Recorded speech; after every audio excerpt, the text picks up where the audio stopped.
안녕하십니까. 경제와 사회 문제를 데이터로 쉽게 풀어보는 미스터 큐팁입니다. 오늘 월요일인데요.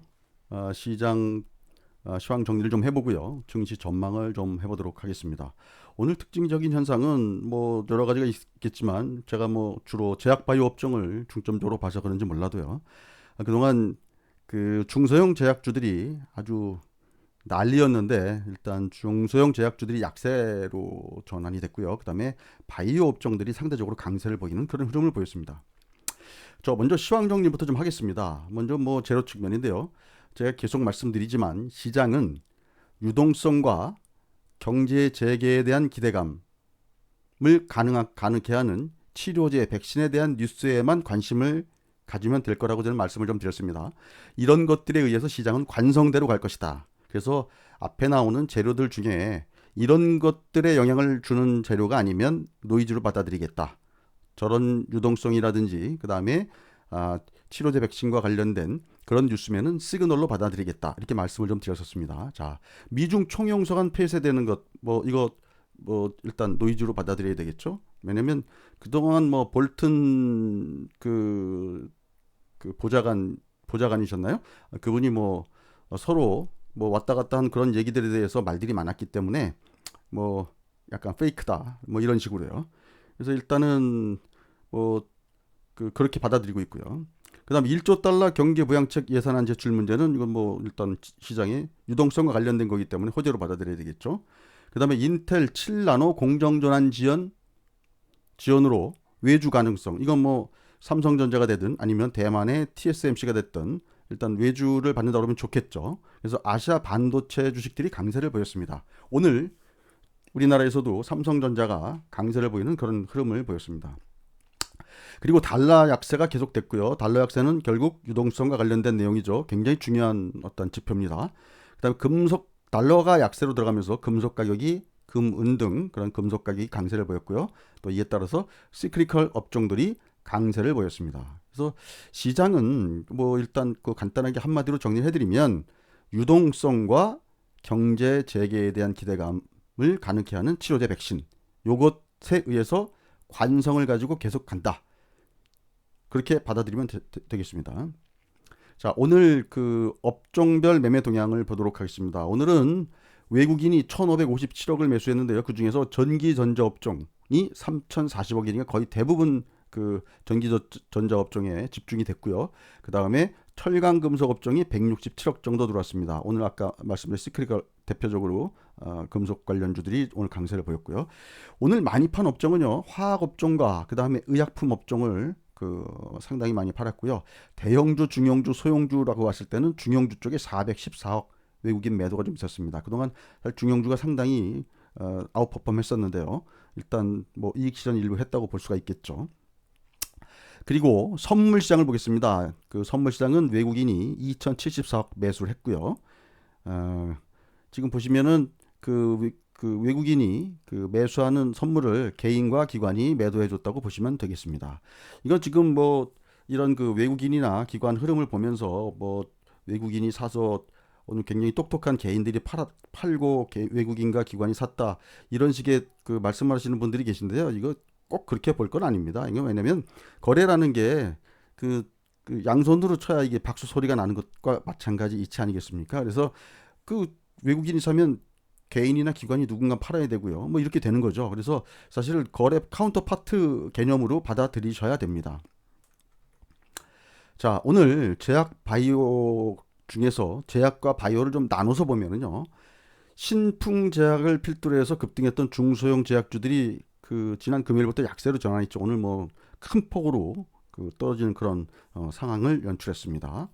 반면에 바이오 업종 대표주들은 강세를 유지하는 그런 흐름을 보였는데요.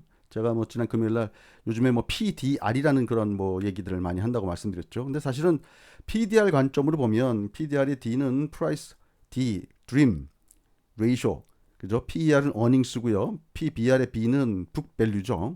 PSR의 S는 sales고요. 그래서 꿈에 기반한 꿈으로 과연 그 주가를 어떻게 밸류에이션 할 거냐라는 어떤 그런 그 관점에서 뭐 말씀을 좀 드린다면 사실 그 이 드림과 관련된 거는 중소형 제약 주들보다는 사실 바이오 업종 쪽이 뭐 드림에 더 가깝다고 볼 수가 있죠. 그래서 지금 오늘 보면 메드팩토라든지 ST팜, 그다음 레고캠바이오, 제넥신, 엔지캠 생명과학 등 이런 종목들이 오늘 굉장히 강세를 보였습니다. 특히 제가 어저께 ST팜에 대해서 말씀을 좀 드렸었는데요.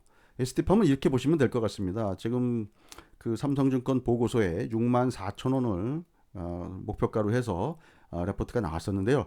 지금 6만 4천 원이 그 목표가이다 보니까 과연 6만 4천 원 어떻게 그 넘길 것인가 이거에 대해서 시장에서 고민들을 많이 할 것 같아요. 제가 어저께도 말씀드렸지만 그에 대한 논리는 그렇게 말씀드렸습니다. 어쨌든 ST팜이 지금 현재 있는 캐파는 지금 현재 그 증설하는 캐파까지는 이미 다 수주를 받아놓은 캐파라고 보시면 될 것 같고요. 그것까지 지금 그 밸류에이션 한 것이 6만 4천 원입니다. 물론 저 6만 4천 원도 지금 보면 DCF 방식을 했기 때문에 그 제품의 가격 변동이라든지 등등 어떤 그 제품을 생산할 때 만든 어떤 그 수율, 효율 이런 것들에 의해서 달라질 수는 있습니다. 하지만 어쨌든 뭐 다 그것이라고 생각을 하고요. 그러나 지금 엔지캠에서 ST팜에서 지금 임상 3상 중인 지금 이쪽에서 그 시료를 가져가고 있는 그런 약들이 FDA 승인이 떨어지면 그때부터는 대량의 API가 필요하기 때문에 그때는 이 6만 4천 원 가지고 안 되겠죠. 물론 이제 그에 따라서 증설도 지금 추가적으로 돼야 되겠고요. 그래서 그런 관점으로 보셔야 ST팜에 대한 어떤 그 6만 4천 원에 대한 어떤 그 뭐랄까 저항감 내지는 그런 그 것들이 허들이 좀 가벼워 보이는 어떤 그런 상황으로 끌고 갈 수 있을 겁니다. 그리고 또 하나 오늘 최근에 증권사 보고서 중에 이게 키움증권 보고서였는데요. 이런 얘기 나왔습니다. 나이백이라는 회사에 대한 보고서가 나왔는데요. 나이백도 지금 BBB 우리가 뇌혈관 장벽이라고 하는데요. 그것을 투과할 수 있는 어떤 그 솔루션을 갖고 있는데 나이백은 1664억이고 셀리버리는 8100억의 시가총액을 갖고 있다. 나이백이 상대적으로 싸지 않느냐. 이런 그 뭐랄까 관점의 보고서가 나왔었습니다. 물론 기술적으로 셀리버리 기술이 더 우수한지 그거는 뭐 지금 뭐 그 알 수는 없지만 지금 시장의 평가는 현재 이런데요. 그 보고서 상에서는 나이백이 그 상대적으로 싼 거 아닙니까? 라는 어떤 그런 뉘앙스였습니다. 그래서 지금 보시면 최근 들어서 나이백이 굉장히 주가가 좀 급등하고 있는데요. 일단 그런 관점으로 놓고 보면 일단 잘은 모르겠지만 나이백이 이런 경우 좀 시장에서 약간 그 경험이 있으신 분들은 그런 거 느끼실 거예요. 일단 그 기준점이 생기면 나하고 비슷한 어떤 기술을 갖고 있는 회사인데 저게 8천억이면 내가 너무 싼데 그럼 일정 부분은 좀 올라가도 되는 거 아닌가? 시장에서 사실 이런 심리가 발동을 하거든요. 그래서 그런 점을 한번 좀 잘 이용해 보시면 어떨까 싶습니다. 금주의 주요 일정 제가 지난주에 말씀드렸던 것 중에서 약간 변동이 생긴 게 미국 4대 테크 기업 CEO들 증언이 29일로 연기가 됐고요. 모더나 임상이 오늘 그 삼상 돌입합니다. 요거 잘 보셔야 됩니다. 자, 보시면 자, 7월 말에 삼상 돌입하고요. 29일인가 한 달 후에 2차 접종이 들어가죠. 2차 접종 들어가면 그 9월 말 저 8월 말에 2차 접종이 들어가고요. 그러면 그로부터 한 4주 정도 지나면 뭐 9월 말 되고요. 또 이 사람들의 어떤 그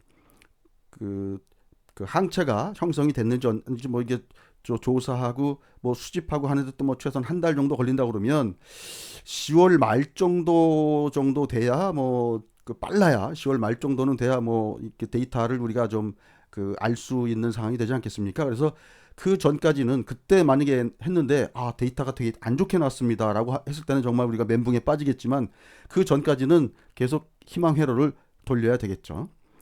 자, 다음에 이제 29일 날 FOMC 회의 저희는 이제 그 30일 날 영향을 주게 되겠고요.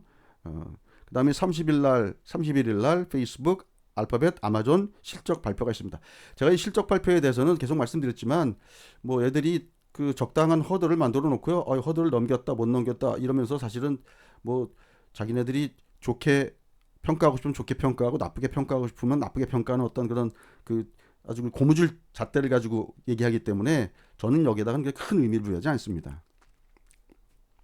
자, 이 네 명의 CEO가 사진에 보시는 네 명의 CEO가 이번에 의회에 동반 출석을 하는데요. 여기 보시면 이번 청문회는 그동안 미 의회가 벌여온 IT 빅4에 대한 조사 마무리 단계가 될 것으로 점쳐지고 있다 이렇게 되어 있습니다. 그러니까 뭐 어떻게 보면 지금 이 사람들을 규제하고 이 회사를 규제하고 하는 것들은 나중 문제인데요. 일단 이 조사는 일단 이번 단계로 마무리가 되는 것 같습니다. 그래서 자, 내용들은 겁니다. 애플은 앱스토어 운영 방식, 아마존은 입점 업체들에 대한 처우, 그다음에 경쟁 제품 출시 관행, 그다음에 구글은 검색 광고 시장 지배력, 페이스북은 경쟁 업체 인수 관행, 이런 것들이 논란이 돼 있다. 뭐 이렇게 얘기가 되고 있습니다.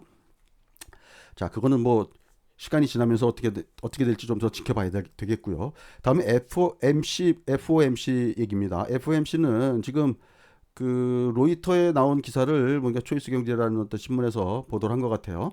지금 현재 주식하고 채권이 동조가 되고 있는, 원래 주식이 올라가면 채권은 가격이 떨어지고 뭐 이렇게 반대로 움직여야 되는데 이 둘 다 강세를 보이는 그런 현상을 보이고 있다라고 했는데, 그 이유는 뭐 뻔하죠.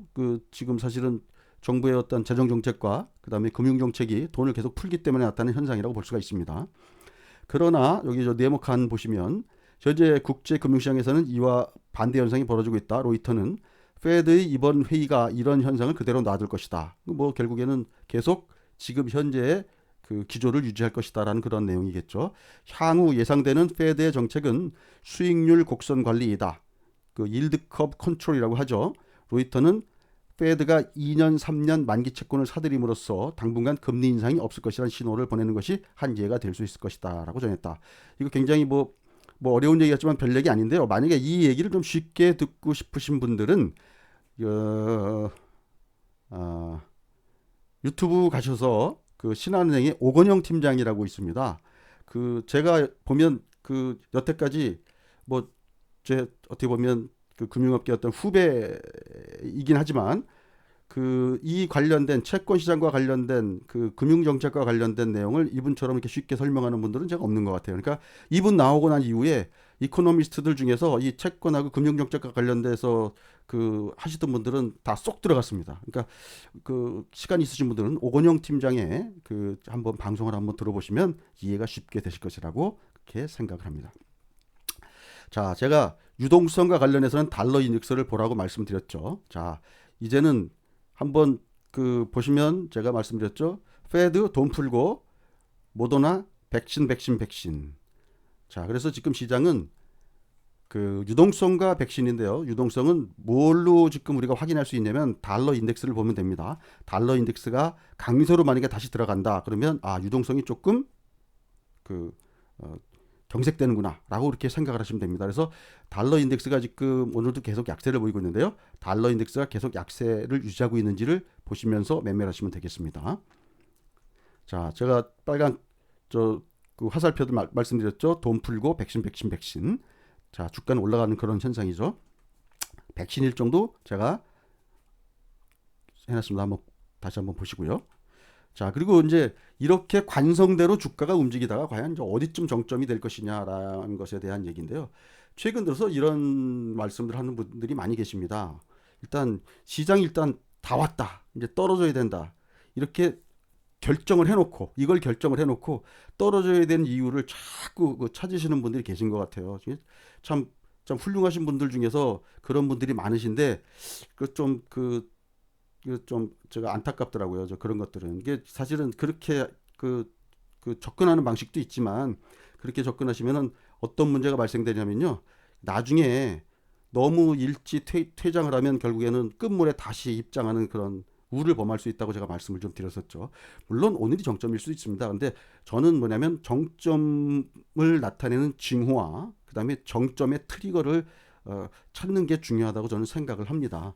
그래서 뭐 지금 정점인지 아닌지 지금 현재 알 수는 없지만 정점이라고 얘기하는 분들의 말씀은 다 논리적으로 맞는 말씀이고요. 근데 그거는 뭐 사실은 그런 논리라면 4월부터 지금 계속 정점이어야 합니다. 그런데 왜 오늘 정점이어야 하는지에 대한 논리가 사실은 지금 굉장히 부족한 상황입니다. 자, 그래서 제가 스큐 인덱스 계속 보여드리고 있죠.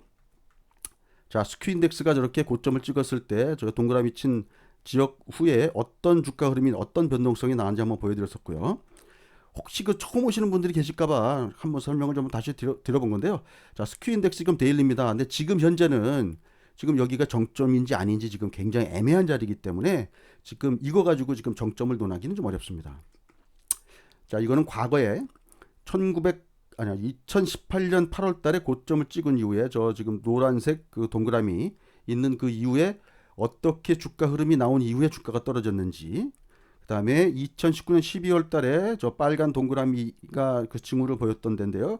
그 이후에 주가가 얼마나 얼마의 기간 동안에 어떻게 오르고 떨어졌는지에 대한 어떤 모양입니다.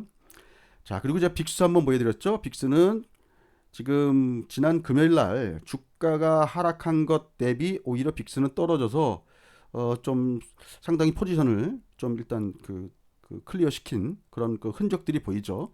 그래서 지금 뭐 무작정 떨어진다고 제가 저 빅스를 뭐 여러 가지 지표를 놓고 말씀드리지만 뭐 무작정 떨어진다고 제가 말씀 안 드리고 있죠. 그러니까 저는 최대한 고점의 징후나 아니면 그 트리거를 찾으려고 지금 그 노력을 하고 있습니다.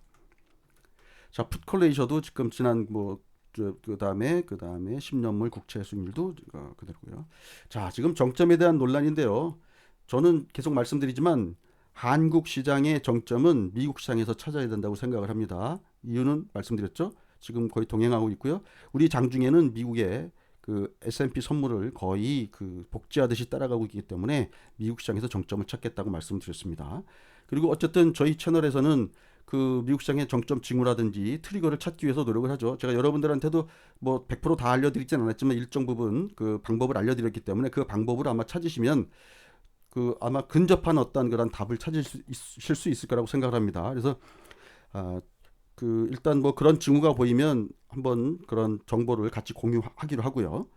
정점 징후 트리거가 나오기 전까지는 일단 관성에 의해서 가던 방향으로 간다고 일단 보시고 접근하시면 될 것 같습니다.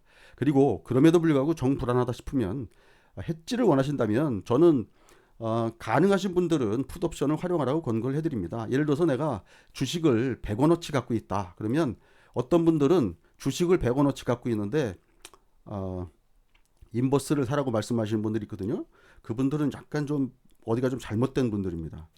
만약에 내가 주식을 갖고 있는 인버스를 살 바엔 차라리 주식을 팔면 되는 거거든요. 만약에 예를 들어서 내가 100원어치 주식을 갖고 있는데 한 1원 정도 가지고 해지할 수 있다 그런 거 해지하는 겁니다. 근데 100원을 해지하기 위해서 100원을 쓴다? 그거는 말이 안 되죠. 비용이 너무 크죠. 예. 그래서 만약에 해지를 원하신다면 만약에 지금 해지를 하시는 분들은 뭐냐면 시장이 갑자기 급락하는 그런 어떤 그 상황을 그 대비하겠다는 거니까 만약에 그런 상황이라면 외가격 옵션을 활용해서 아주 싼 가격 옵션을 조금만 해놓으셔도 아마 지금 갖고 계신 주식의 상당 부분을 해지하실 수 있습니다. 급락에 대비하실 수 있거든요. 그러니까 그런 식으로 활용하시면 될 거라고 생각을 합니다. 계속 말씀드리지만 시장에서의 어떤 정점이나 그 다음에 정점 징후나 트리거는 저희가 한번 저희 그 채널에서 한번 같이 한번 찾아보고요. 만약에 지금 뭐 새로 오신 분들도 만약에 이런 것들 한번 같이 찾아보는 그런 노력을 같이 하셨으면 좋을 것 같습니다. 이상 오늘 시황 및 증시 전망에 대한 말씀을 좀 드리고요. 오늘 미국 시장 흐름도 오늘 특히 월요일이죠. 월요일은 제가 말씀드렸죠. 월요일 날은 특히 미국 시장 좀 신경 써서 보셔야 된다고 말씀드렸는데요. 오늘 미국 시장 잘 한번 관찰해 보시고요. 내일 시장도 성공 투자하시기 바라겠습니다. 감사합니다.